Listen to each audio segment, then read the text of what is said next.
Wassalatu wassalamu ala Rasulillah Muhammad ibn Abdillah wa ala alihi wa sahbihi wa man walah.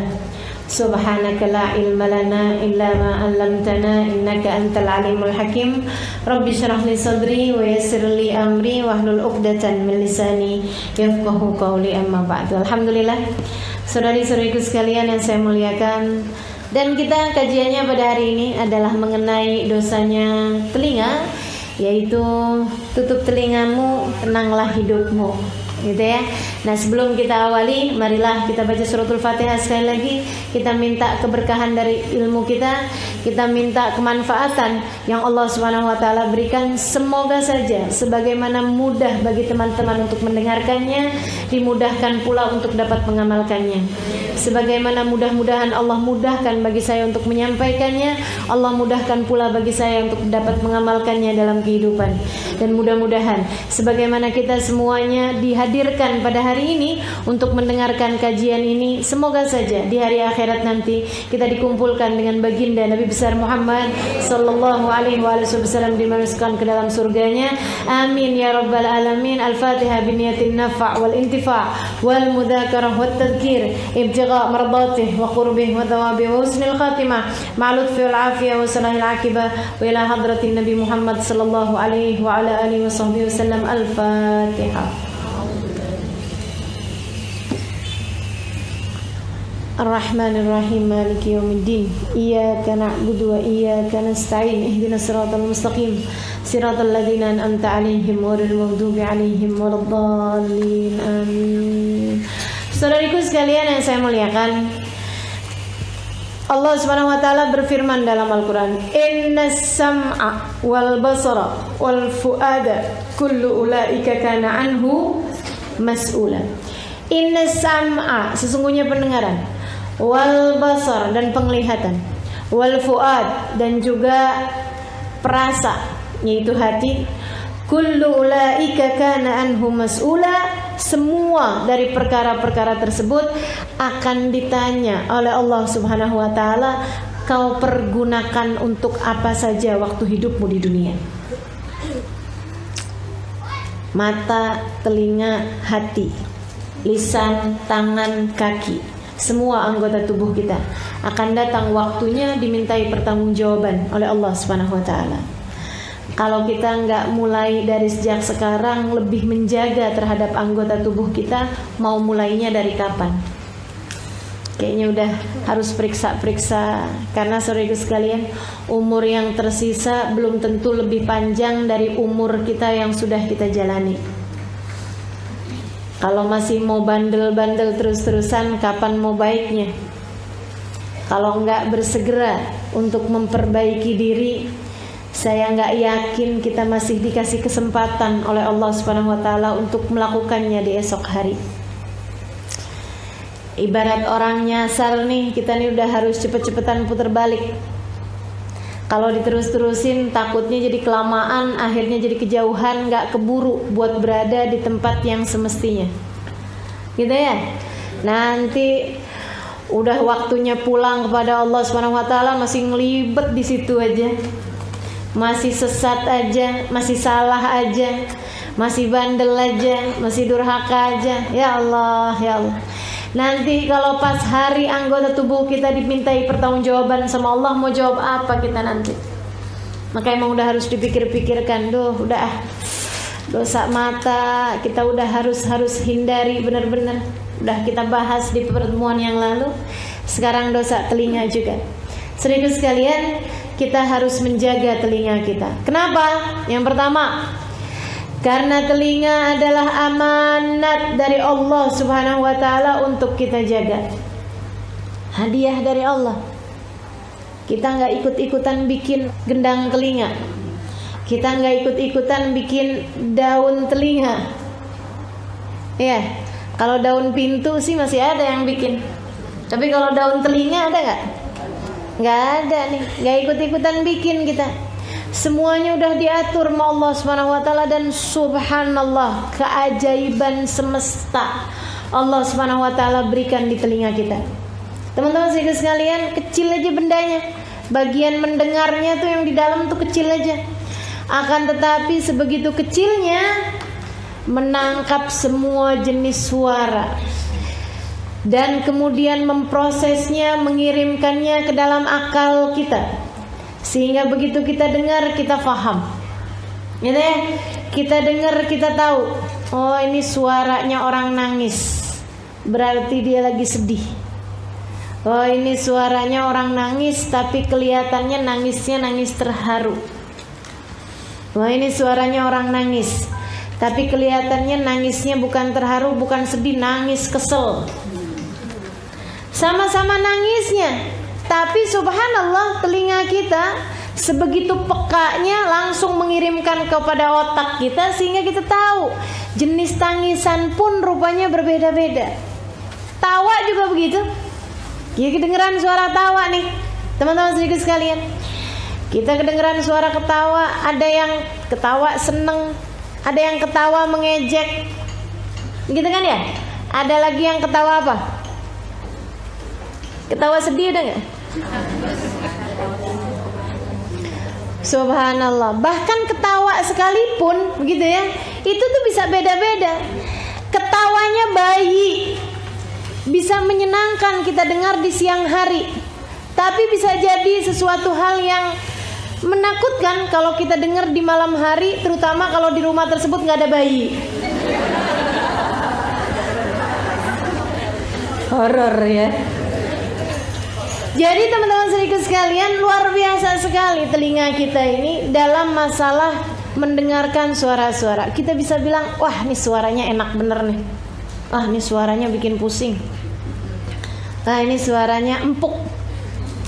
Suaranya garing. Suaranya serak-serak becek. Suaranya serak-serak basah. Suaranya wah luar biasa gitu. Bahkan hanya dari suara aja itu kita bisa tahu rasa hati kita ketika mendengar suara tersebut, gitu ya. Masya Allah, luar biasa. Hadiah dari Allah Subhanahu Wa Taala. Tuh kalau lagi bahas telinga gitu, dikasih macam-macam jenis suara buat kita dengar. Teman-teman sedikit sekalian, hadiah dari Allah Subhanahu Wa Taala. Karenanya mesti kita pakai sesuai dengan maunya Allah. Allah Subhanahu Wa Taala menginginkan dengan telinga kita mendengar apa, mesti kita pakai. Kayak yang kemarin kita contohkan, kalau ada orang tua kita ngasih kita sendal, suami kita ngasih kita sepatu, ceritanya hadiah dari dia. Ini tahun baruan nih, saya kepengen ngasih kamu hadiah. Kita buka sepatu. Bagus bang, sepatunya sini bang, saya pukul bang, abang. Kita buka sepatu kita, pak, pada suami kita. Gimana tuh? Itu sejelek-jeleknya kedurhakaan, gitu kan ya? Nyakitin, dipukul, lebih nyakitin lagi kalau dipukulnya pakai benda yang kita hadiahkan darinya. Saudaraku sekalian yang saya muliakan, nah ini kita kalau kemudian pakai telinga dari Allah Subhanahu Wa Taala, kita pakai buat maksiat kepada Allah Subhanahu Wa Taala, kan nggak pantas bener. Telinganya dari Allah, dipakainya buat maksiat kepada Allah Subhanahu Wa Taala. Kata Allah, lah dari saya kok dipakainya buat bermaksiat dan berdurhaka kepada saya, kata Allah. Ini kalau saya ambil lagi gimana telinganya? Mendadak tuli. Ya Allah, ya Allah. Ibu-ibu sekalian, padahal yang namanya telinga nih ya, kebaikan-kebaikan banyak kan kita dapat dari telinga. Kita hadir majelis kayak gini, saya sering sekali sampaikan kepada panitia, pokoknya makanan kurang gak apa-apa, tempat sempit-sempitan gak apa-apa, yang penting suara harus sampai. Kenapa? Sebab kebaikannya itu didapat dari telinga, kayak gitu ya. Kalau misalnya orang hadir sambil lapar gak dapat makanan, masih bisa dengar walaupun kurang konsentrasi, tapi masih tetap bisa dengar gitu. Akan tetapi kalau udah suara mic-nya gak nyampe, itu udah masalah. Langsung jadi gelisah, lapar berasa, kan gitu ya, panas berasa, kepengen ngobrol berasa, langsung jadi iseng gitu, langsung tanya-tanya karena gak kedengeran. Nah itu. Jadi teman-teman saudaraku sekalian, nih telinga nih sumber segala kebaikan sebenarnya. Kita bisa pakai alat ini untuk mendengarkan segala kebaikan. Makanya mesti kita pakai sesuai dengan apa yang Allah Subhanahu wa taala inginkan. Kita jaga telinga kita sebab ianya adalah amanat dari Allah Subhanahu wa taala untuk kita sekalian. Kita harus pakai sesuai dengan sang pemberi amanat. Kita harus pakai sesuai dengan sang pemberi hadiah berupa telinga ini, yaitu Allah Subhanahu wa ta'ala. Yang kedua, kenapa kita bisa jaga telinga kita? Karena saudaraku sekalian, telinga itu pintu terbuka menuju hati. Yang di dalam hati kita nih terpengaruh sama apa yang kita lihat dan juga apa yang kita dengar. Pintunya hati ini cuma dua doang, mata sama telinga. Kemarin kita udah bahas betapa sangat berpengaruhnya apa yang dilihat kepada apa yang ada dalam hati. Maka demikian pula dengan telinga kita juga begitu. Jadi sekalian, apa yang kita dengar bakalan ngaruh kepada hati kita. Bakalan ngaruh kepada hati kita. Makanya pandai-pandailah mendengar yang baik-baik. Dan pandai-pandailah pula menyaring untuk apa yang disisakan di hati dan apa yang harus dibuang keluar dari hati kita. Kan begitu ya? Maaf saudaraku sekalian, dengar yang gak enak jangan disimpan di hati. Dengar kata-kata yang kotor-kotor jangan disimpan di hati. Dengar kalimat-kalimat yang tidak menyenangkan jangan disimpan di hati. Kenapa? Karena hati adalah hal terindah yang Allah karuniakan dalam diri kita. Ngapain gitu simpen yang jelek-jelek di dalamnya? Nah ini pintu pembuka masuknya sesuatu ke dalam hati adalah telinga. Makanya mesti pinter-pinter jagain telinga. Jagain, jangan mau denger yang gak enak. Kalau kemudian kedengeran, mesti pinter-pinter mana yang dikeluarkan, mana yang dimasukkan ke dalam hati. Saudaraku sekalian yang saya muliakan, ada seorang perempuan solehah, jadi istri baiknya luar biasa, Masya Allah. Dia ditanya sama orang, dia bilang, duh gimana sih caranya? Dalam sebuah wawancara dia diwawancarain. Dia bilang, gimana modelnya sih bisa jadi istri sampai kayak baik solehah gitu? Suaminya nggak pernah marah. Pernah, dia bilang. Terus kalau suamimu marah gimana? Saya dengerin aja. Saya dengerin, saya masukin, tapi saya liatin yang bagus-bagusnya saya masukin dalam hati, yang nggak bagus-bagusnya saya lewatkan aja. Jadi kalau dia lagi ngatain saya yang nggak enak ya saya lewatin aja, pas. Iya ya, next gitu. Kalau yang bagus-bagus baru saya ingat-ingat. Pembelajaran saya ingat-ingat. Sampai dia selesai marah. Udah bisa selesai marah, biasanya dia masuk kamar.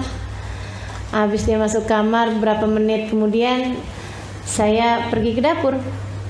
Saya bikinin dia makanan-makanan yang dia suka. Goreng tempe, goreng pisang, kasih keju, jadi lapar. Bikinin teh manis. Dia bilang habis gitu baru saya samperin suami saya taruhin makanannya. Enak nih bang, makan bang. Ayo bang minum. Dia pun kemudian mau makan, minum. Habis itu dia bilang, maafin saya ya, tadi saya lagi marah sama kamu. Oh nggak apa-apa bang, bisa maafin. Saya tuh tadi tuh kebawaan kesel sih. Sebenarnya kamu tuh kan nggak gitu juga. Terus dia ngomong, ya saya sebenarnya beruntung sih punya istri kamu. Dia ngomong gitu, bujuk-bujukin istrinya. Terus yang wawancara itu nanya, kamu percaya? Ya percayalah. Suami kamu waktu bujukin kamu ngomong gini gitu, kamu percaya? Percaya. Kenapa gitu? Dia lagi ngomong gak enak aja saya percaya. Masa pas dia lagi ngomong enak saya gak percaya? Rugi saya. Bener banget. Kita kan seringnya gak kayak gitu. Kalau dia ngomong yang enak-enak itu suka lupa. Tapi giliran dia ngomong yang gak enak seumur hidup kita gak bakal lupain. Sampai katanya orang laki-laki, ya Allah, Guru ahli sejarah tuh emang mestinya perempuan. Gak bakalan lupa ucapan suaminya sampai bertahun-tahun. Pantes jadi guru sejarah, katanya gitu. Ya Allah, ya Allah. Teman-teman saudaraku sekalian saya muliakan. Jadi gitu tuh. Hati itu akan memuat apa yang didengar sama telinga. Karenanya mesti pinter-pinter jagain telinga. Mesti milih-milih mana yang mesti kita dengerin, mana yang kita nggak dengerin. Kalau kemudian terdengar akan beda. Kalau terdengar mesti pinter-pinter jadi satpam untuk menilai mana yang boleh dimasukin, mana yang enggak. Kalau ada perampok mau nyuri rumah, masa kita masukin? Kalau ada orang mau ngebakar rumah, masa kita masukin? Teman-teman saudaraku sekalian saya muliakan, kalau ada orang mau ngebom rumah, masa kita masukin? Kalau ada orang mau berbuat kerusakan di dalam rumah, masa kita masukin? Maka demikian pula dengan kata-kata yang terdengar, jadilah satpam untuk hatimu, untuk kamu tahu mana yang perlu kamu simpan di dalam hati dan mana yang harus kamu keluarkan. Yang bakal merusak hati ngapain dimasukin? Yang bakal ngotorin hati ngapain dimasukin? Yang bahkan bikin hati patah, apalagi dibom, hancur hatinya, ngapain dimasukin ke dalam hati? Teman-teman saya sekalian, selebihnya masukkan segala kebaikan-kebaikan dalam hatimu. Masukkan segala sifat-sifat baik dalam hatimu. Yang kiranya kalau Allah lihat, malaikat lihat hati kita, ya Allah, iman ada, takwa ada, khauf ada, roja ada, sabar ada, syukur ada, tawadu ada, ikhlas ada. Kan senang bener. Pas dikorek-korek, diliatin hasud ada apa enggak? Enggak ada. Pas dilihat ada iri apa enggak? Enggak ada. Pas dilihat ada ujub apa enggak? Enggak ada juga. Sombong ada enggak? Enggak ada juga. Masya Allah. Allah ketika melihat hati kita begitu bersihnya, Allah kemudian berkenan untuk ada di dalamnya, sehingga para kekasih-kekasih Allah SWT adalah orang-orang yang di dalam hatinya terdapat Allah Subhanahu, ditaruhin rahmatnya, ditaruhin karunia-Nya. Sehingga katanya Rumi, Jalaluddin Ar-Rumi, beliau mengatakan, jangan kau kira masjid-masjid adalah bangunan-bangunan yang kau lihat di kampungmu itu, yang di atasnya terdapat bulan sabit dengan bintang. Bukan, dia bilang, masjid yang sesungguhnya adalah hati para kekasih-kekasihnya. Di sanalah Allah berada. Hatinya para kekasih-kekasih Allah, di sanalah Allah berada. Makanya kenapa kita perlu minta doa sama orang-orang soleh? Karena ada Allah dalam hati mereka yang siap mendengar dan mengijabah segenap doa-doa mereka. Gitu. Teman-teman sekalian, hati yang paling penting, makanya mesti jagain. Gimana cara jagainnya? Jaga mata, jaga telinga. Kemudian pinter-pinter nyaring yang mana yang harus dimasukkan dan mana yang harus jauh-jauh kita buang dari dalam hati kita. Insya Allah. Kemudian yang terakhir, kenapa kita perlu menjaga hati kita? Teman-teman sekalian, akan dimintai pertanggungjawaban. Segenap doa-doa, dosa-dosanya bakal ditanyain. Kenapa kamu hari itu mendengarkan ini? Kenapa kamu hari itu mendengarkan itu? Kenapa kamu ketika terdengar azan kamu gak dengerin? Kenapa kamu malahan sibuk mendengarkan keburukan? Itu semuanya akan ditanya sama Allah Subhanahu Wa Taala. Daripada ruwet ntar di saat pertanyaan, mendingan dari sekarang deh kita jagain. Insya Allah. Teman-teman sekalian, pertanggungjawabannya ruwet. Makanya kenapa gitu ya, para kekasih-kasih Allah Subhanahu Wa Taala mereka lebih suka menutup telinganya jauh-jauh, menutup telinganya rapat-rapat dari segala keburukan-keburukan itu yang akan membuat orang jadi lebih mudah terjaga. Makanya kenapa perempuan-perempuan itu sama Allah Subhanahu Wa Taala disuruh, katanya Allah Subhanahu Wa Taala, waqarna fi buyutikunna, diam dirilah kalian di dalam rumah-rumah kalian. Soalnya kenapa? Kalau pergi arisan kedengaran macam-macam, kan gitu ya. Kalau kita pergi reunian, ya Allah, mana mata ketemu mantan. Telinga kemudian dengar kabar kalau dia sekarang sudah menduda. Waduh, bahaya ini ya. Jadi susah jagain diri, jadi susah jagain hati. Kalau kita biarkan mata melihat yang dia suka, telinga mendengar apa yang dia mau. Teman-teman saudaraku sekalian, karena emang paling penting udah deh, jaga-jaga. Jangan dengar yang nggak perlu didengar. Jangan dengar yang nggak perlu didengar. Jangan lihat yang nggak perlu dilihat. Jangan cari tahu yang nggak perlu kita tahu. Kayaknya kabar semuanya harus didengar, harus update. Iya, itu update apa kepo? Alasannya pakai bawa hadis, man lam yahtam bi amril muslimin falaysa minhum. Siapa yang nggak tahu keadaan kondisinya umat Islam, dia tidak termasuk di antara mereka. Ini pakai hadis buat kepentingan yang nggak benar. Teman-teman saudariku sekalian yang saya muliakan, keadaan orang di sekeliling kamu harus tahu. Tetangga sebelah nih anak yatim udah makan apa belum, itu yang harus kamu perhatikan, bukan yang kamu pikirkan. Keadaan dunia semuanya harus kamu tahu. Katanya Habib Umar bin Hafid, ya Allah, orang-orang zaman sekarang sibuknya sama urusan dunia, merasa rugi, merasa bodoh, merasa nggak ngerti kalau sampai nggak tahu urusan politik di negerinya atau di negeri-negeri orang. Tapi urusan Tuhannya manusia nggak ada yang suka pada peduli. Urusan apa pesan-pesan Allah kepadamu nggak cari tahu. Urusan agama nyuruh kita buat apa nggak peduli. Ya Allah, sedihnya. Setiap berapa menit sekali buka kabar. Sekarang kan di tangan. Buka Twitter, buka Facebook, buka TV, buka berita. Kan begitu ya?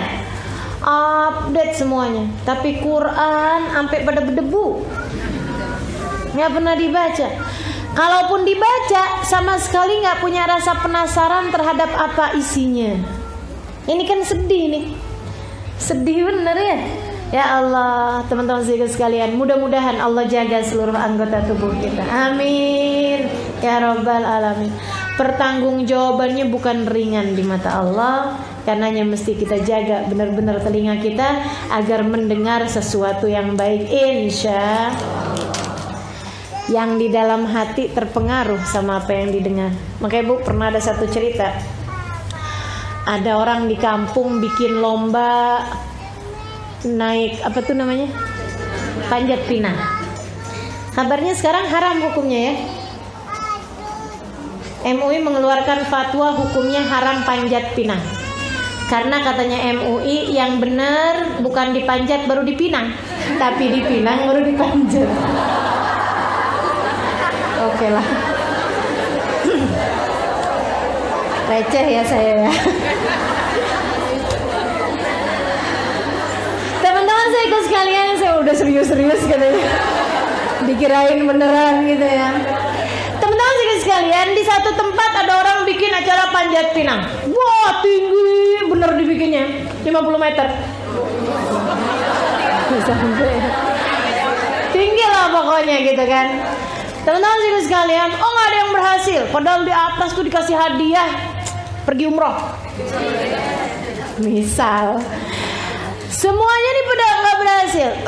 Saudaraku sekalian, di saat mereka lagi udah pada mau nyampe nih, udah kurang berapa ini lagi, ada orang yang di bawahnya tuh ngomongnya kayak begini, nggak bakalan sampai gitu.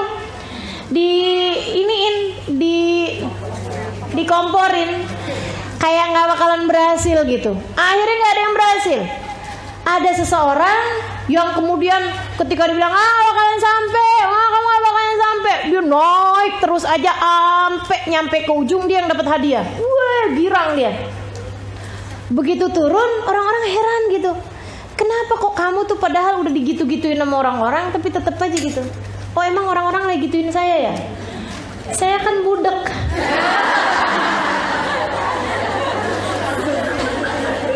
Dia bilang, saya kirain orang lagi sorak-sorakin saya, lagi ngasih semangat. Ternyata tuh lagi. Ya Allah, ya Allah. Jadi kadang-kadang perlu kayak gitu ya. Perlu kita sumpel telinga kita tuh biar nggak kedengeran apa-apa yang bikin hati akhirnya jadi keruh, jadi terpengaruh, jadi nggak semangat buat ngapa-ngapain. Nah, mudah-mudahan dah Allah SWT jaga anggota tubuh kita, insyaallah. Amin. Teman-teman saudaraku sekalian yang saya muliakan, itu kenapa kita harus jaga hati. Nah, sekarang nih jaga telinga. Sekarang kita mau bahas apa aja sih dosanya telinga. Coba kepikir, dosanya telinga apa aja? Yang pertama, dosanya telinga mendengarkan gosip. Dengerin gosip. Innal mustami'a ahadal mughtabin, katanya Nabi Muhammad alaihissalam. Sesungguhnya orang yang mendengarkan, yarhamukillah, mendengarkan gosip, mendengarkan ghibah, mendengarkan aib-aib orang yang disampaikan, ahadul mughtabin, salah satu dari dua orang yang berghibah. Salah satu dari dua orang yang berghibah. Karena orang tuh nggak bisa ghibahin orang sendirian. Nggak bisa depan kaca gitu. Gue sebel banget sama laki gue. Itu namanya bukan ghibah, teman-teman saya sekalian. Namanya nggak jelas itu apa ya. Namanya stres kayaknya ya. Jadi saudara sekalian, yang namanya ghibah itu harus ada pendengar selain daripada yang berbicara. Nah ini maka yang mendengarkan itu juga sama dengan orang yang berghibah tadi ini, membicarakan aib orang tadi ini, gitu. Makanya hati-hati gitu kan. Saya nggak ikut-ikutan kok ngomongin orang, ya, tapi kamu dengerin. Mendengarkan berbeda dengan terdengar. Nah kalau terdengar nih, kita lagi lewat kedengeran. Itu mesti kayak gimana? Kalau kayak begitu modelnya, faida marru billagwi marru kirama. Kata Allah SWT, kamu kalau mendengar lewat, kemudian kamu mendengarkan ada orang-orang yang sedang melakukan perkara yang lagu, perkara yang gak perlu, perkara yang gak ada pentingnya, perkara yang sama sekali tidak mendekatkanmu kepada Allah, tidak memberi apa-apa kepentingan dari urusan dunia ataupun urusan akhirat, marru kirama, lewatlah dalam keadaan mulia. Nggak usah ikut-ikutan cari tahu apaan-apaan. Ulang boleh gak ulang? Gitu ya. Ya Allah, nggak usah. Emang tuh nambahin. Ya Allah, ya Allah. Hati-hati teman-teman saya sekalian. Itu bisa ikutan ahadul mughtabin, salah satu dari dua orang yang berghibah. Dan ghibah tuh urusannya bukan perkara yang kecil. Allah sampaikan di dalam Al-Qur'an, gitu ya, fala yaghtab ba'dukum ba'dha ayuhibbu ahadukum an ya'kula lahma akhihi maitan fakaritum. Sama katanya Allah, orang berghibah itu kayak orang yang makan bangkai daging saudaranya sendiri. Ngeri amat. Maka teman-teman saya sekalian, kalau ngeliatin ada orang lagi pada ngomongin orang, itu sama aja kayak kita lagi ngeliatin orang yang lagi makan bangkai saudaranya. Mau ikutan apa nggak kira-kira? Nggak, gitu kan? Kayak gitu aja. Ya tapi jangan menunjukkan rasa jijik gimana gitu. Kalian lagi pada ngomongin orang ya? Gimana, udah kenyang? Udah kenyang? Sadis ya. Ya Allah, sini dong duduk barengan sama kita. Sorry ya. Itu namanya nggak kiroma itu ya, nggak dalam keadaan mulia. Tapi dalam keadaan mulia itu yang iya nih masih ada keperluan yang lain, maaf ya, gitu. Jalan aja gitu. Kamar mandi mana? Gitu kan? Atau apalah segala macam cara untuk membuat kita menghindar dari keadaan yang seperti itu. Gitu, teman-teman sekalian. Hati-hati sama ghibah. Jangan sampai kita masuk, alhamdulillah nggak dengerin ghibah, alhamdulillah nggak ghibah, tapi kemudian kita menjadi orang yang mendengarkan ghibah, sehingga kita pun termasuk di antara dosanya orang yang berghibah tersebut. Gitu, mendengarkan gosip. Mendengarkan gosip di TV gimana Ustaz? Sama aja. Sama aja. Makanya ibu-ibu nih, terutamanya yang tidak berkegiatan gitu ya, maksudnya nggak kerja, nggak apa gitu kan, di rumah gitu. Ibu-ibu serius sekalian, saya sarankan jangan suka pada ngedengerin infotainment. Emang semua infotainment ghibah? Nggak semua, tapi banyak yang ghibah. Kalau beritanya itu berita-berita yang baik sih nggak masuk ghibah ya. si ini kawin sama si ini, nah itu nggak ghibah. Akan tetapi kalau beritanya perceraian, si istri ngejelekin suaminya, suami ngejelekin istrinya, abis-abisan, waduh, belum lagi pertengkaran antara artis ini sama artis itu, gitu ya, belum lagi kita ngata-ngatain dia, begini begitu segala macam, aduh, itu termasuknya ghibah. Mana susah lagi minta maafnya.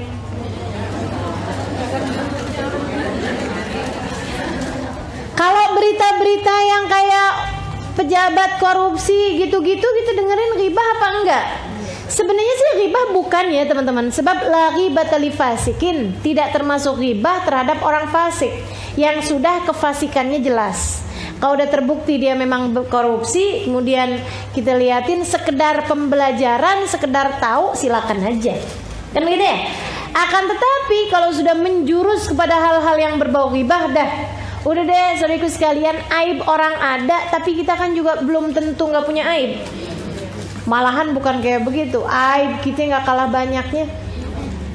Yang disebutin orang dari kita, yang disebutin orang lain tentang orang lain, itu aibnya tidaklah lebih sedikit daripada aib yang kita punya. Makanya daripada kayak begitu, mendingan lana a'maluna walakum rahimallahum ra'an, kata Nabi Muhammad. Didoain. Saudaraku sekalian, nih ya, bayangin kalau Nabi Muhammad masih hidup sekarang.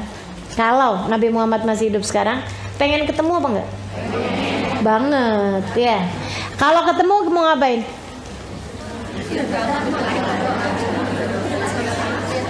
Saya tahu kalau ketemu mau ngapain? Minta doa. Bener apa enggak?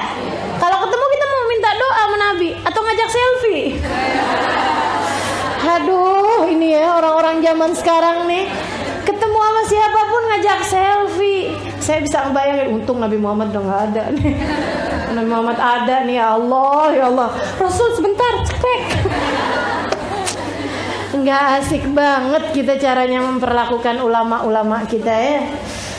La ilaha illallah. Teman-teman sekalian, kalau Nabi Muhammad ada, pastilah kita akan minta doa sama beliau. Nah ini, saya kalau pelajarin waktu hidupnya Nabi itu ada orang-orang yang masa hidupnya Nabi udah didoain Nabi. Salah satunya, rahimallahum ra'an a'ana ala ibnihi libirrih. Kata Nabi Muhammad, semoga Allah kasih rahmat terhadap orang tua yang memudahkan anaknya berbakti padanya. Nggak suka ngasih perintah-perintah yang berat-berat, anaknya jadi gampang bakti. Itu udah didoain rahmat Nabi Muhammad alaihissalam. Salah satunya lagi didoain rahmat yang berkaitan dengan kajian kita hari ini. Katanya Nabi Muhammad alaihissalam, rahimallahum ra'an ishtaghala bi'uyubi nafsih an uyubi ghairi. Semoga Allah kasih rahmat. Ini disayangin bener sama Nabi. Ya Allah, rahmatilah ya Allah. Umat saya modelnya kayak begini nih. Yang kayak gimana Rasulullah? Ishtaghala bi'uyubi nafsih an uyubi ghairi. Sibuk memperbaiki aib dirinya sendiri sampai enggak tahu aib-aibnya orang lain. Dia enggak cukup mendengarkan, dia enggak cukup cari tahu tentang aib-aibnya orang lain karena merasa aib dirinya masih begitu banyak. Karena aib dirinya lah yang paling penting untuk dia dengarkan, untuk dia cari tahu, dan dia berusaha untuk memperbaikinya. Maka saudara sekalian saya muliakan, hati-hati sama ghibah, hati-hati sama mendengarkan orang berghibah. Mudah-mudahan Allah jaga kita semua. Amin. Ya Rabbal Alamin. Ada seorang perempuan solehah, terjaga benar-benar. Bapaknya soleh, salah satu dari wali min auliyaillah.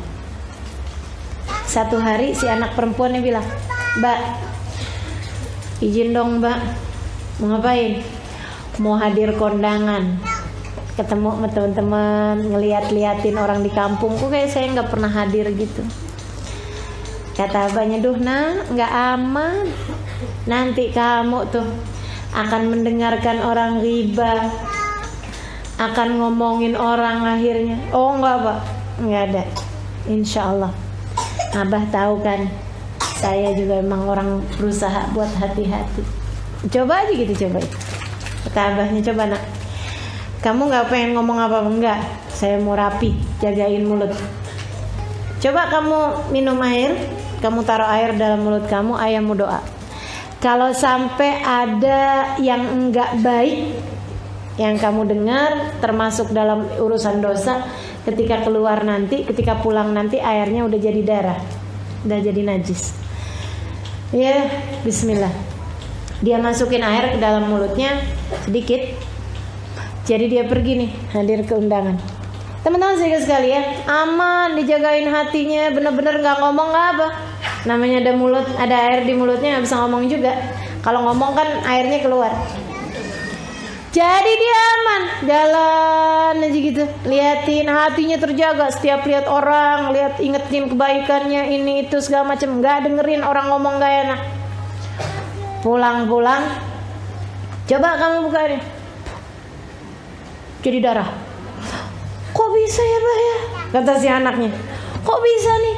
Asli Bah, saya nggak dengerin apa-apa. Dan saya selalu berpikir yang baik-baik juga. Kenapa kok bisa kayak begitu? Coba kamu inget-ingetin lagi. Ada nggak perkara buruk yang kamu pikirkan tentang orang lain karena mendengar orang ngomong?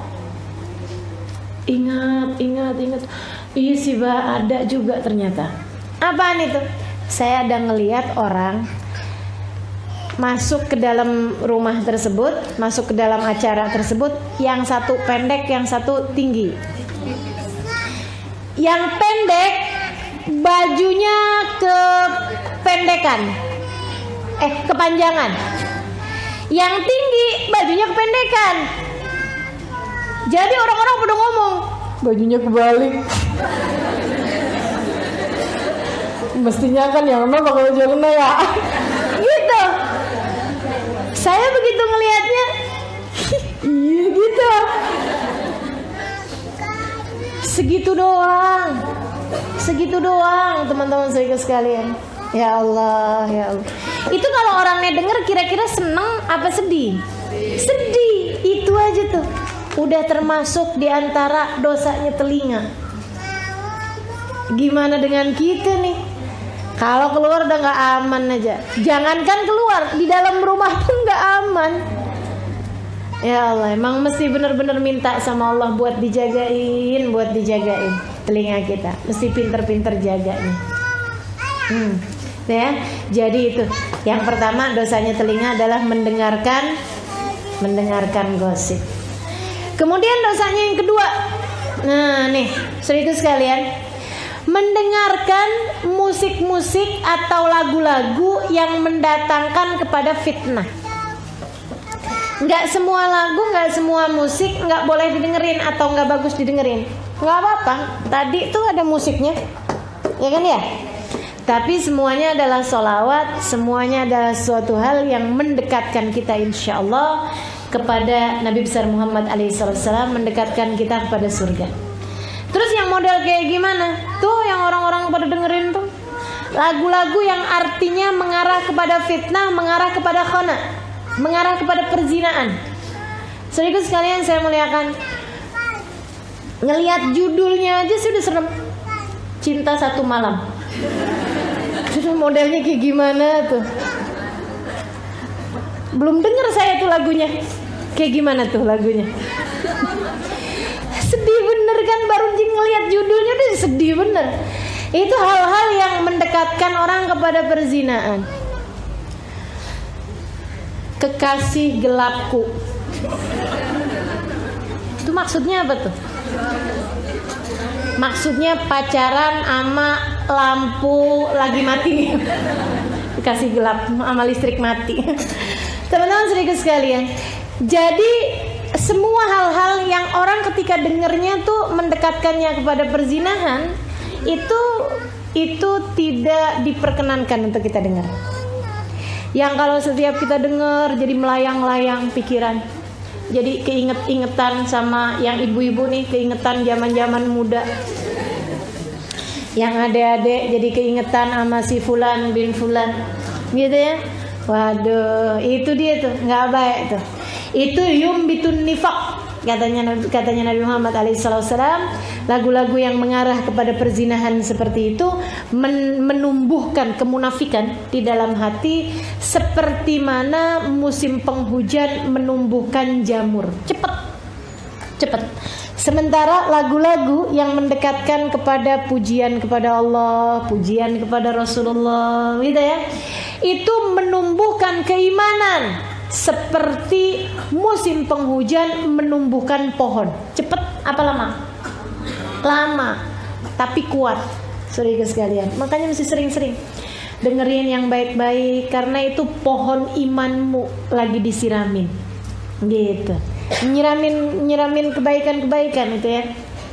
Tapi kalau kita mendengarkan lagu-lagu yang kayak begituan, akhirnya kemudian kemunafikan bisa tumbuh di dalam hati kita. Naudzubillah min dzalik. Karenanya saya tuh kayak lebih setuju, lebih suka gitu ya, orang sekalian dengerin lagu-lagu yang dia nggak ngerti sekalian artinya, karena pakai bahasa Inggris, bahasa Prancis, bahasa apa gitu. Mendingan daripada mendengarkan lagu-lagu nih anak-anak kita nih, daripada mendengarkan lagu-lagu berbahasa Indonesia yang dia paham tapi artinya nggak benar, gitu. Lebih bagus lagi mendengarkan lagu yang berbahasa Indonesia yang artinya bagus, kan gitu ya. Itu yang artinya bagus-bagus tuh masih banyak. Lagu-lagu yang religius misalnya, atau lagu-lagu yang gak religius kan juga, yang tentang ayah ada, yang tentang ibu ada, gitu ya, yang tentang hal-hal kebaikan-kebaikan untuk tidak berputus asa, kan banyak juga gitu. Jadi kita mesti selektif, pinter-pinter. Jauh lebih bagus lagi kalau yang kita didengarkan oleh kita dan anak-anak kita adalah lagu-lagu yang misalnya sholawat, lagu-lagu yang puji-pujian kepada para kekasih-kasihnya Allah SWT, seperti itu. Kalau mendengarkan musik, mendengarkan lagu itu hukumnya apa, Ustazah? Nah ini nih kita bahas coba. Teman-teman saudaraku sekalian yang saya muliakan, ada perbedaan pendapat di antara para ulama mengenai musik. Sebenarnya gini, ada kesepakatan di antara ulama mengenai musik yang halal, musik yang mubah, musik yang boleh. Musik yang boleh salah satunya nih yang ada di depan kita ini. Ini musik-musik yang boleh. Termasuk juga kalau di alat-alat musiknya yang inian tuh kayak angklung, alat musik yang dipukul ya, kayak bass, kayak drum band tuh, ya kan, dung itu nggak apa-apa tuh, itu boleh-boleh aja. Itu kan musiknya sama aja, kayak ibu-ibu mukul panci. Kan nggak jauh bedanya ya suaranya, kayak ibu pukul galon air, sama aja gitu. Jadi itu memang enggak haram. Kalau ada orang yang mengharamkan musik secara mutlak, ini menurut saya enggak tepat. Menurut saya enggak benar gitu. Bukan hanya menurut saya, menurut para ulama enggak tepat kalau musik, semua musik haram. Karena ibu-ibu saudara sekalian, alam semesta ini enggak jauh-jauh dari musik. Menurutmu suara rintik hujan bukan musik? Musik. Menurutmu suara air terjun yang mengenai batu-batuan bukan musik? Musik. Menurutmu suara ngaduk ketika goreng bukan musik? Musik, teman-teman sekalian. Kalau bicara mengenai musik, kan gitu ya? Musik itu semuanya. Suara sendok sama ini digini-giniin kan juga jadi musik. Suaranya tukang bakso lewat depan rumah, ya Allah. Makanya katanya ada orang-orang gini, musik paling merdu suara beduk adzan maghrib pada waktu puasa. Berduner. Maka saudaraku sekalian, alam semesta ini enggak sepi-sepi dari musik. Bahkan suara anak kita nangis juga pakai irama. Iya enggak? Makanya kalau anak nangis, nak iramanya yang bagusan dikit apa? Coba ganti kunci. Ya Allah, ganti nada. Maka teman-teman sekalian, alam semesta ini nggak sepi dari irama. Semuanya pakai irama. Orang ngomong pun pakai irama kok. Makanya katanya Nabi Muhammad alaihi salatu wasalam, zayyinu aswatakum zayyinul Quran bi aswatikum. Hias-hiasilah Al-Quran dengan suara kalian. Lagu-laguin Al-Quran. Ghannul Quran, katanya Nabi Muhammad alaihi salatu wasalam. Lagu-laguin, iramain Al-Quran. Disuruh sama Allah SWT. Irama, musik itu selalu ada dalam kehidupan kita, nggak mungkin enggak. Makanya secara naluri anak-anak tuh baru lahir aja udah demen sama musik, udah demen sama lagu, udah demen sama irama. Cuman masalahnya gitu ya, ada pada beberapa alat musik yang diharamkan. Makanya saya sampaikan nih, ada beberapa alat musik ittifaq ulama dengan kehalalannya, seperti yang tadi saya sebutkan. Ada juga sebagian ulama yang mengharamkan beberapa alat musik, gitar, kemudian lagi biola, kemudian lagi piano. Nah itu diharamkan oleh sebahagian ulama. Sebagian yang lain, dan ini yang saya lebih cenderung kepada jawaban ini, teman-teman saya sekalian, karena jawaban ini yang diambil oleh para guru-guru kami, guru-guru saya, gitu ya. Mereka mengatakan bahwa musik itu seperti gelas. Musik seperti gelas. Saudariku sekalian yang saya muliakan, musik seperti pisau, musik seperti semua alat-alat lainnya. Makanya namanya alat musik. Bukan musiknya, tapi alat musik. Alat musik itu sama aja dengan gelas yang merupakan alat minum. Sama halnya dengan piring yang merupakan alat makan. Sama halnya dengan pisau yang merupakan alat dapur. Teman-teman saudaraku sekalian yang saya muliakan, tergantung dipakainya buat apa. Kalau yang dituangkan kopi, halal. Kalau yang dituangkan bir, jadi haram. Kan begitu tuh. Sama-sama gelasnya gitu. Sama halnya dengan gitar, piano. Kita bicara yang haram ya, bukan yang halal. Kalau yang halal tadi sudah saya sampaikan, itu halal, mau dipakai apa aja juga halal gitu kan. Terus kalau kemudian yang dipakai yang di alat-alat musik yang haram ini tadi gitu kan, yang sebagian mengatakannya haram, itu menurut mereka ada para ulama yang mengatakan bahwa tergantung dipakainya buat apa gitu.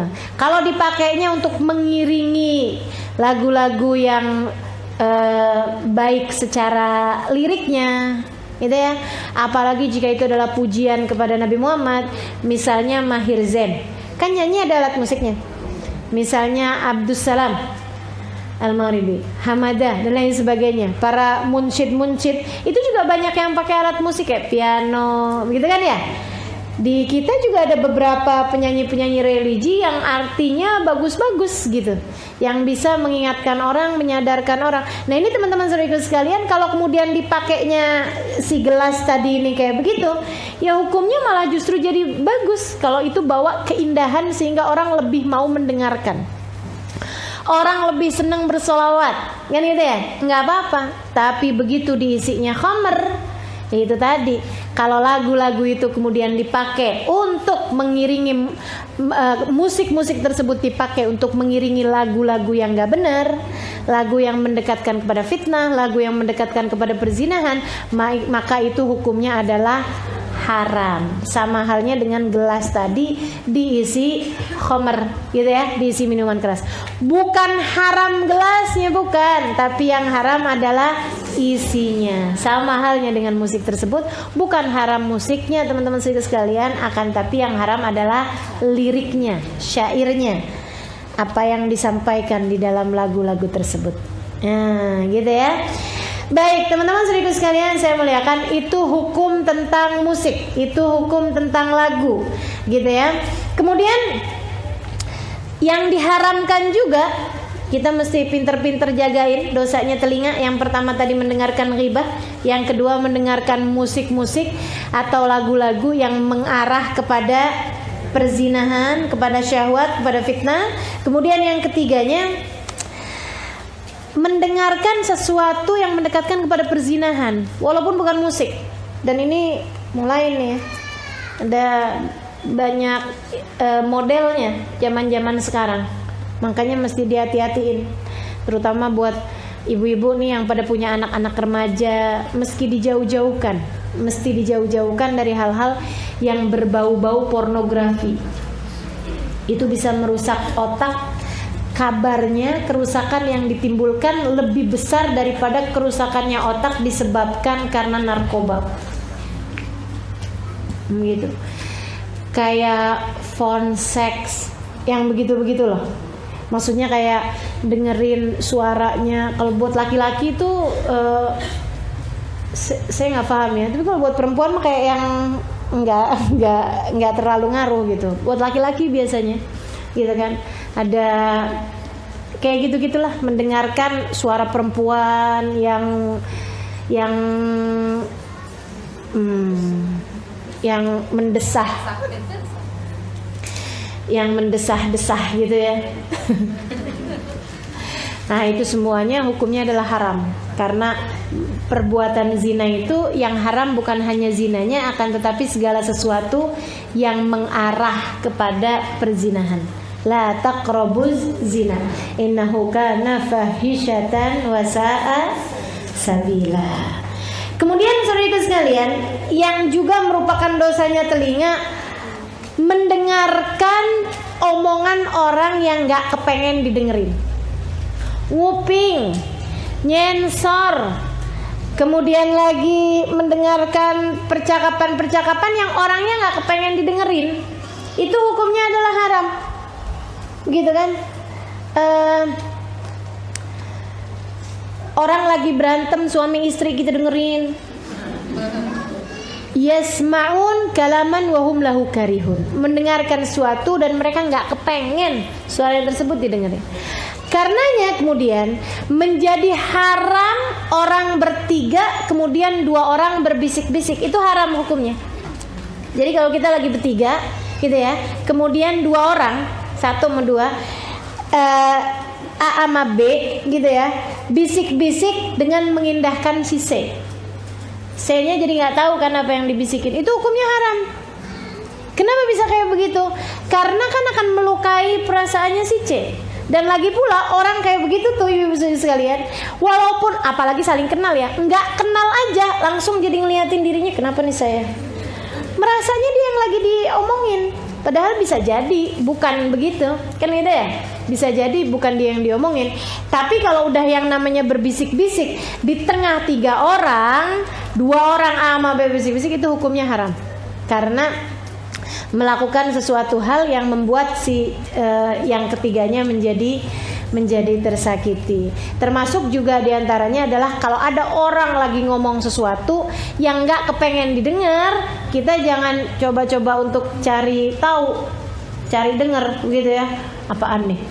Kira-kira ngomong apa sih? Ya Allah, nguping itu nggak bagus. Itu termasuk dari dosa-dosanya telinga. Dosanya telinga yang berikutnya, saudara sekalian, tidak mendengarkan azan.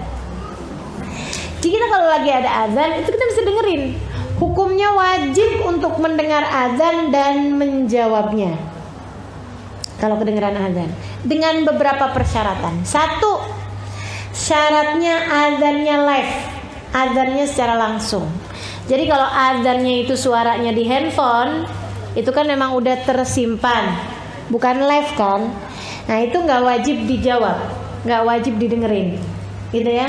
Apalagi kalau dia pasang di handphonenya itu suara azan sebagai ringtone. Tiap denger, bukannya diangkat teleponnya malah didengerin azannya.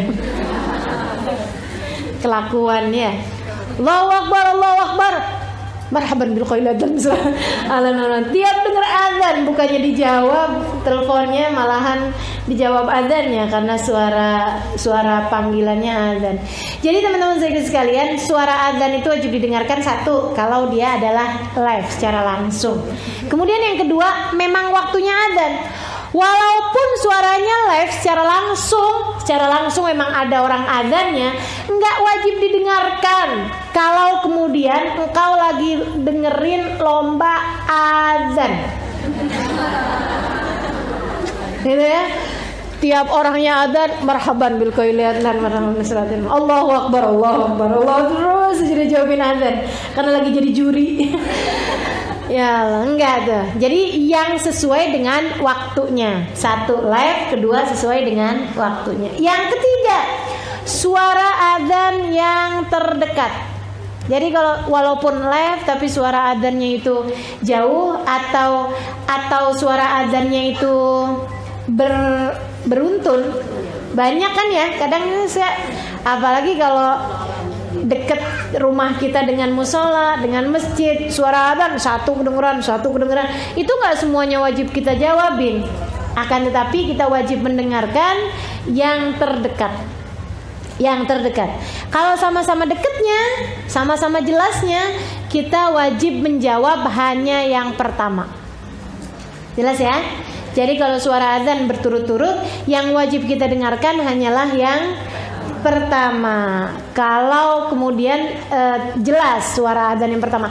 Kalau suara adzan yang pertama nggak jelas, maka yang wajib didengarkan adalah yang paling jelas atau yang paling dekat dengan tempat kita. Seperti itu.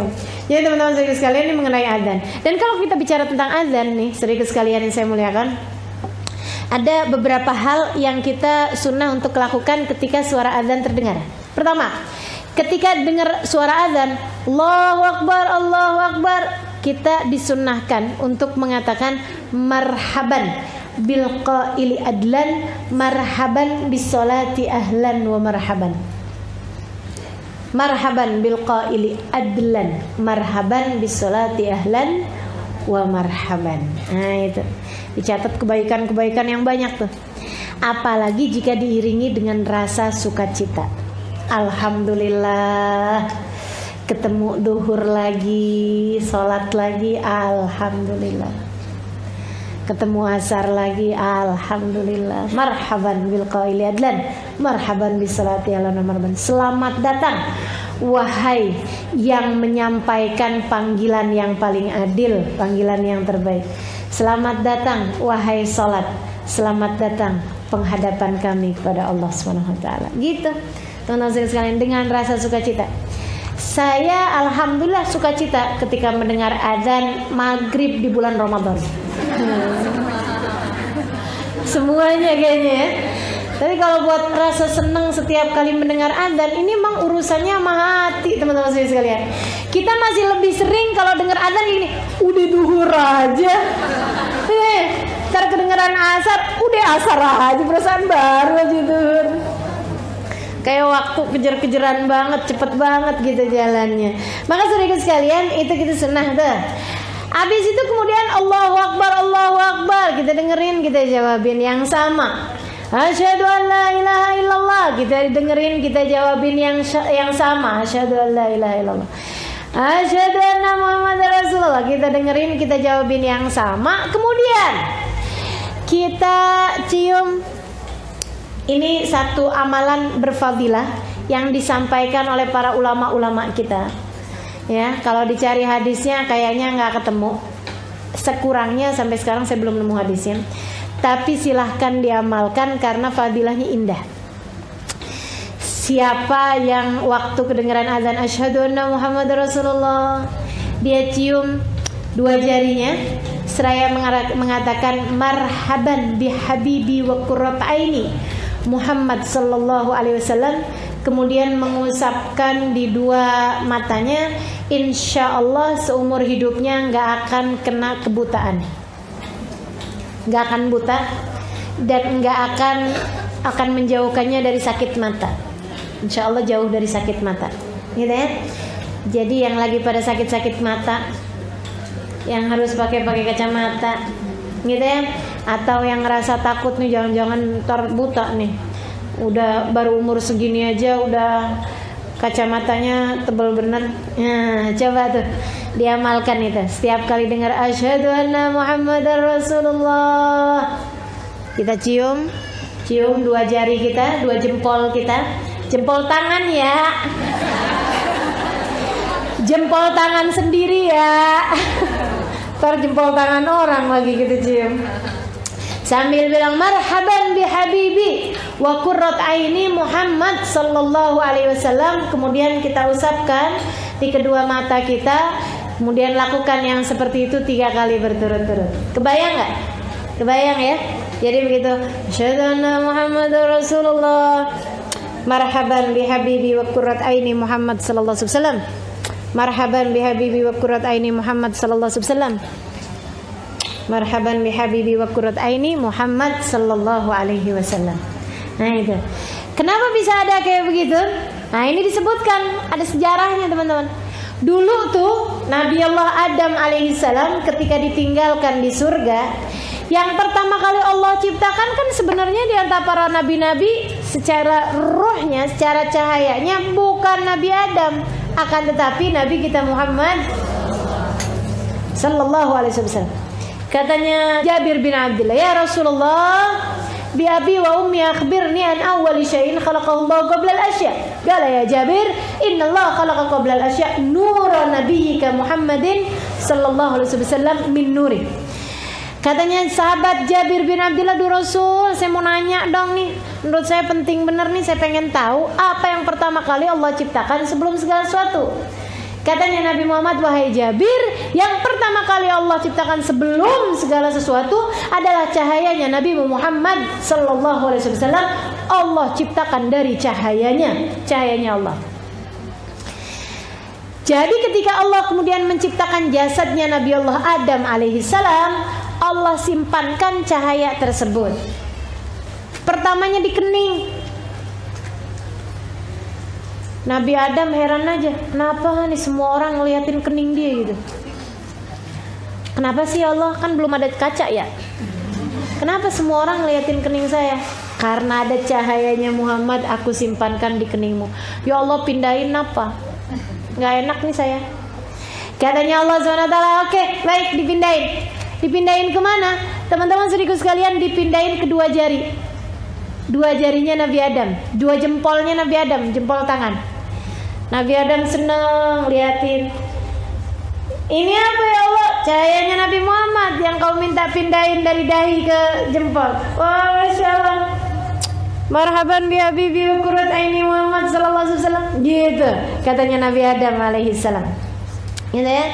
Makanya kemudian ada amaliyah seperti itu. Yang kemudian saya nggak mau ngamalin, nggak ada hadisnya, nggak apa-apa juga, nggak ada masalah. Tapi yang mau ngamalin kan nggak apa-apa juga, masalah buat lo kan enggak ya, seharusnya nggak jadi masalah. Ya mau ngamalin ya biarin, kata-katanya bagus juga kok, kan gitu. Jadi teman-teman saya sekalian seperti itu, sampai kemudian Nabi Adam memilih untuk, ya Allah kayaknya nggak enak juga ya ini di tangan nih. Pindahin akhirnya kemudian ke sulbinya Nabi Adam alaihissalam.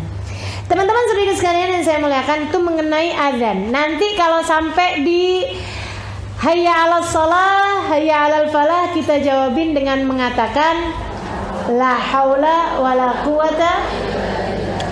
Allahu akbar, Allahu akbar, kita jawab sama. La ilaha illallah, kita jawab sama. Kemudian kita baca doa sesudah mendengar azan. Apa doanya? Allahumma rabb hadhihi ad-da'wati tammah was-salatil qa'imah ati sayyidina Muhammadan al-wasilata wal fadilah wasyaraf wad-darajatal 'aliyata rafi'atul maqamal mahmud alladzi wa'attah innaka la tukhliful mi'ad ya arhamar rahimin. Baca yang seperti itu diawali dengan alhamdulillah, diawali dengan hamdalah. Jadi begitu la ilaha illallah, nggak pakai Muhammadur Rasulullah, nggak pakai. Kita kan kebiasaan kalau dengar udah la ilaha illallah kayaknya langsung Muhammad Rasulullah. Ini salah satu tempat yang kita nggak sunnah untuk menjawab dengan Muhammad Rasulullah. Jadi begitu la ilaha illallah udah kelar, alhamdulillahirabbil alamin. Allahumma shalli wa sallim ala sayyidina Muhammad wa ala ali sayyidina Muhammad. Allahumma rabb hadhihi ad-da'wati tammah was-salatil qa'imah ati sayyidina Muhammadan al-wasilata wal fadilah wa syaraf wa darajatal 'aliyata rafi'atul maqamal mahmud alladzi wa'attah innaka la tukhliful mi'ad ya arhamar rahimin. Kata Nabi Muhammad, siapa yang setiap kali dengar adzan dia jawab begitu, wajabat lahu syafaati, wajib baginya mendapatkan syafaatku. Amin ya rabbal. Baik teman-teman saudaraku sekalian yang saya muliakan, itu semuanya adalah dosa-dosanya telinga, ya, dosa-dosanya telinga. Nah kalau amaliyah pahalanya telinga apaan? Kita nih bisa telinga gitu jadi telinga yang penuh dengan kebaikan gimana? Satu, gak ada yang lebih bagus daripada mendengarkan firman-Nya Allah. Apalagi jika sambil tadabbur terhadap makna-maknanya Al-Quran. Makanya memang mesti sering-sering dengerin ayat Al-Quran dibacakan, baik oleh orang lain ataupun oleh diri sendiri. Artinya kita mesti sering-sering dengerin Quran. Makanya kalau baca Quran tuh, daripada baca dalam hati, mendingan disuarakan. Terutamanya kalau nggak ada sesiapa di rumah kita, gitu ya. Kita bacanya mesti yang agak keluar suara. Atau kalau kita sedang bersama dengan orang-orang yang kita cintai juga silakan bersuara, yang sekiranya tidak membuat mereka merasa terganggu. Ini bahaya teman-teman sekalian. Setiap baca Quran kencengnya luar biasa. Orang tuh kalau ada yang baca Quran harus didengerin, itu masalahnya. Itu masalahnya. Kalau kemudian anak-anak kita jadi merasa kayak gini, mah nih ampun, kan saya kan mau nonton ini mah, saya gitu. Yang akhirnya mereka jadi meremehkan Al-Quran yang kita baca, itu kan akhirnya jadi dosa. Daripada jadi bikin dosa, mendingan kalau kita baca Al-Quran yang rame-rame orang, lebih baik kita bacanya pelan-pelan aja, atau kita menyingkir dari kerumunan orang sehingga kita bisa membacanya dengan bersuara. Karena membaca Al-Quran dengan bersuara itu lebih bagus daripada membaca Al-Quran tanpa suara.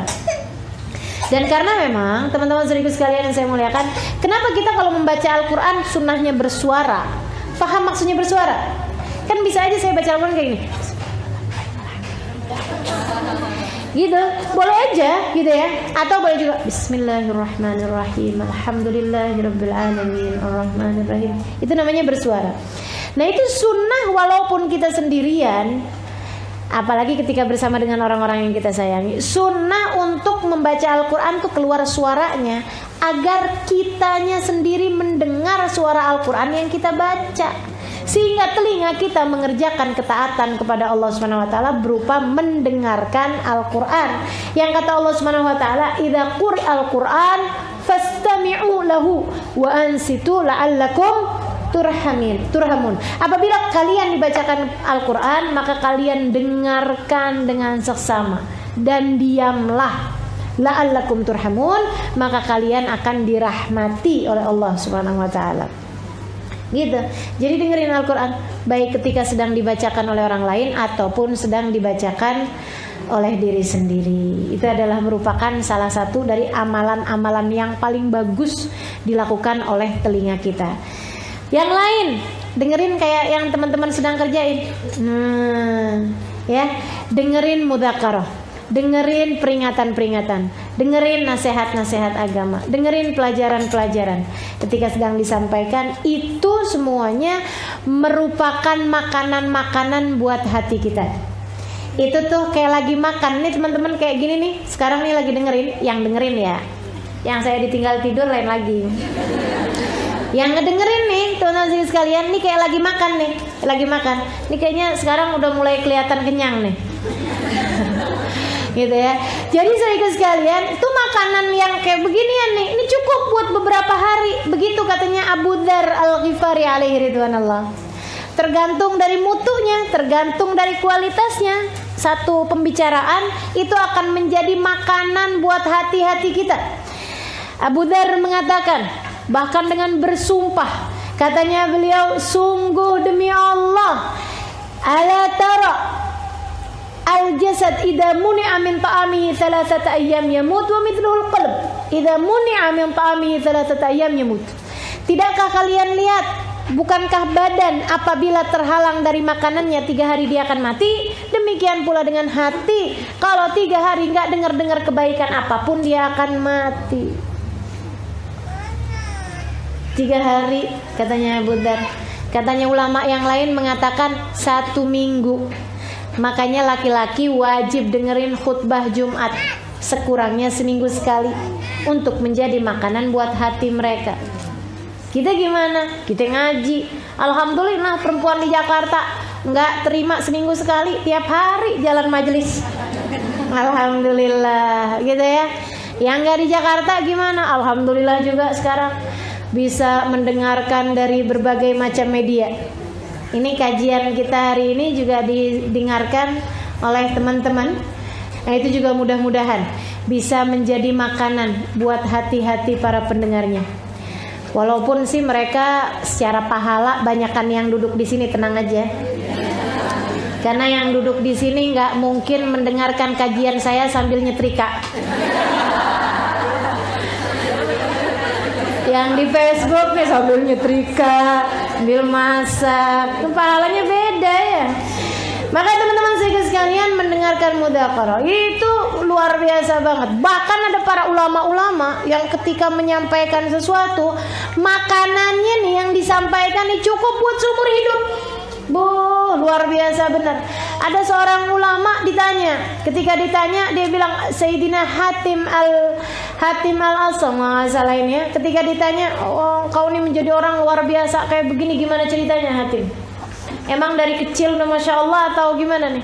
Dia bilang enggak, akan tetapi bermanfaat bagi saya. Nafa'ani mau'ibatat Ibnu Semak. Dia bilang saya jadi kayak begini, jadi ahli ibadah, jadi orang yang memutuskan untuk meninggalkan dunia dan sibuk terhadap urusan akhirat karena bermanfaat bagi saya nasihatnya Ibnu Semak. Saya satu hari dengerin kajian dari Ibnu Semak, seorang ulama. Dia bilang, Ibnu Semak mengatakan, man aqbal 'ala Allahi bi kulliyatihi aqbalallahu alaihi jumlah.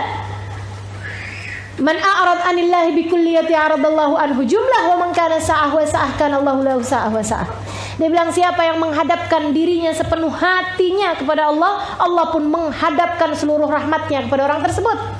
Siapa yang berpaling dari Allah secara keseluruhan, Allah pun berpaling darinya secara keseluruhan.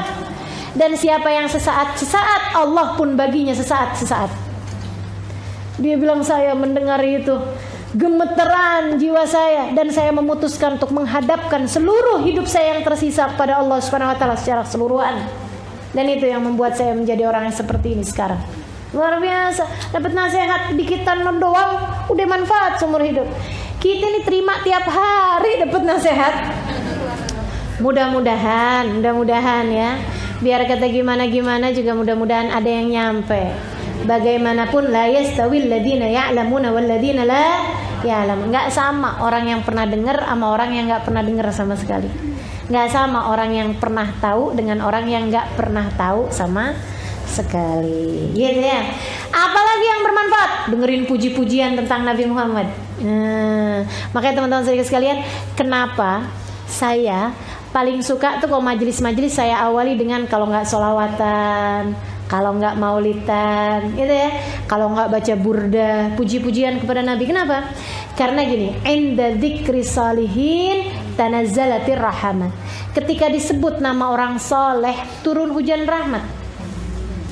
Ini baru disebutin namanya orang soleh. Bagaimana dengan namanya manusia yang paling soleh? Baginda Nabi besar Muhammad sallallahu alaihi wasallam. Nabinya orang soleh, teman-teman saudara sekalian. Waduh, turun rahmatnya Allah. Jadi ketika kemudian majelisnya dimulai, rahmatnya udah turun. Kan enak, saya nggak usah susah-susah. Rahmatnya udah turun. Saya merasa nggak cukup percaya diri untuk menurunkan rahmatnya Allah. Tapi kalau udah rahmatnya Allah udah turun, kan enak jadinya. Sayanya juga kerahmatan. Ibu-ibu yang hadir juga kerahmatan, gitu ya. Semua yang hadir udah diturunin rahmatnya Allah, sehingga ketika kemudian nasihat demi nasihat disampaikan, nah itu rahmat yang diturunkan, menjadikan kita orang yang lebih mudah mengamalkan nasihat tersebut, mudah untuk masuknya nasihat tersebut ke dalam hati, dan mudah-mudahan mudah pula untuk dapat mengamalkannya, insya Allah. Saudariku sekalian yang saya muliakan, kemudian pakailah telingamu untuk banyak mendengarkan manusia, mendengarkan orang yang bukan haram tentu saja, mendengarkan yang perlu engkau dengarkan dari keinginan orang tuamu, keinginan suamimu, keinginan anak-anakmu. Itu akan menjadikan telingamu telinga yang luar biasa. Alladzina yastami'una al-qawla fayattabi'una ahsana.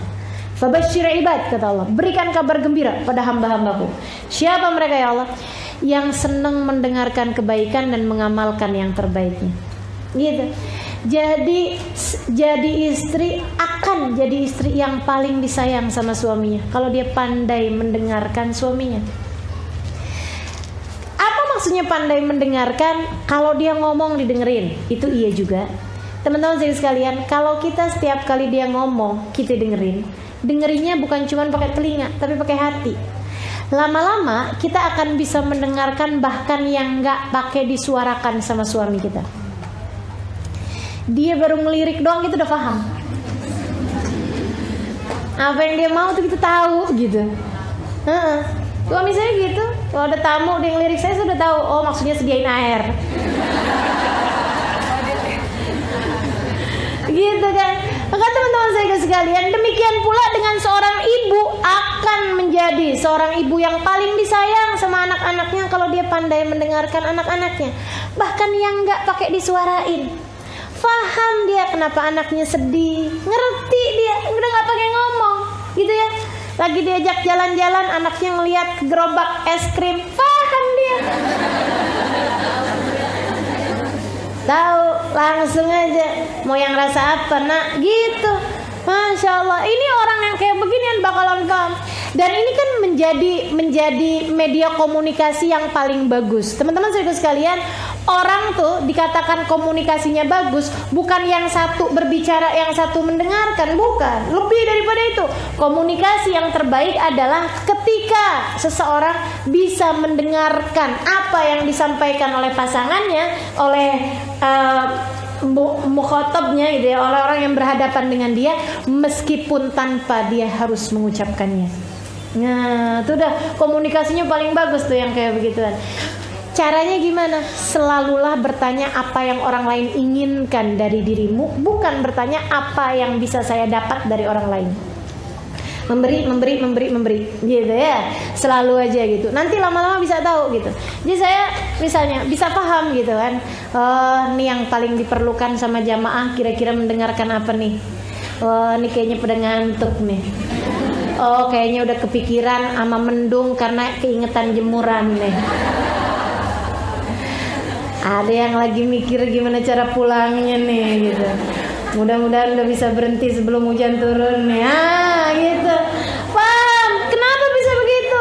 Karena terbiasa mendengarkan, karena terbiasa bertanya pada diri sendiri apa yang orang lain inginkan untuk saya lakukan. Gitu ya. Dah, insya Allah mudah-mudahan. Bahkan, sore ibu sekalian, yang telinganya dijaga dari yang haram, yang selalu mendengarkan kebaikan-kebaikan, jadi telinga yang sudah disensor sama Allah Subhanahu wa taala. Telinganya Sayyidina Umar bin Khattab, telinganya para kekasih-kasih Allah Subhanahu wa taala. Saudariku sekalian yang saya muliakan, Sayyidina Umar, ada orang ceritanya beliau lagi jadi Amirul Mukminin, Umar bin Khattab. Ada orang mau ngadu, ada rakyat mau ngadu sama Sayyidina Umar. Ngadu, dikasih izin buat ngomong. Ngomong dia, berapa menit gitu ya, 10-15 menit, abis itu keluar. Dia bilang, ih, Umar bin Khattab ya, keren bener. Kenapa emang? Saya jujur terhadap semua ucapan saya sama Sayyidina Umar bin Khattab, kecuali ucapan yang saya baru mau ngomong, dia kemudian bilang, yang ini gak usah kamu omongin. Dia tahu kapan saya mau bohong. Telinganya udah luar biasa, dikaruniai oleh Allah Subhanahu wa taala telinga yang mampu membedakan mana yang benar, mana yang enggak benar. Aduh, telinga yang dikaruniai hidayah oleh Allah Subhanahu wa taala berjalan atau mendengarkan dengan cahayanya Allah. Semoga Allah Subhanahu wa taala mengaruniakan kepada kita jenis telinga yang seperti itu insyaallah. Amin ya rabbal alamin. Rabbana zalamna anfusana wa illam taghfir lana wa tarhamna lanakunanna minal khasirin. Rabbana atina fid dunya hasanah fil akhirati hasanah wa qina adzabannar. Da'wana subhanakallahumma tahiyyatun fiha salam. Akhiru da'wana anil hamdulillahi rabbil